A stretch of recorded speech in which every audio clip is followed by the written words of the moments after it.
söz demeye gerek yok, bakışın danışır. Bir bakışla könlüm seni tanıyır.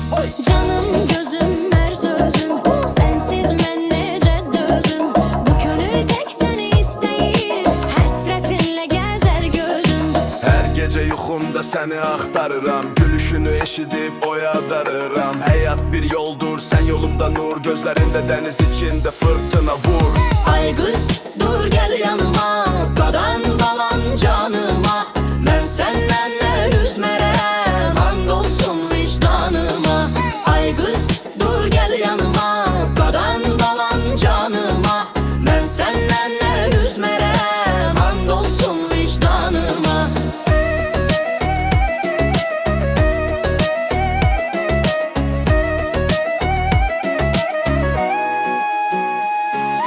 Gündən çıxaq kölgəyə, dəsmal verdim sevgiyə. Cəfa çəkdim, yar sevdim, qismət oldu özgəyə. Herkes deyir keçer ama keçmedi, adını çekende ürəyim susmadı.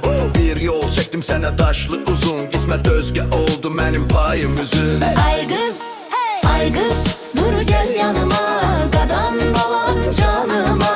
Mən səndən əl üzmərəm, and olsun vicdanıma.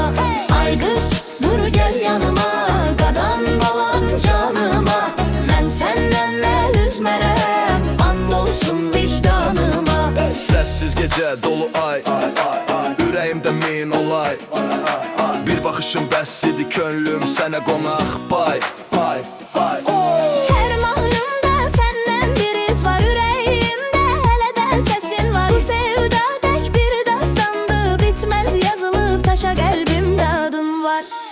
Ay qız dur gel yanıma, qadan balan canıma.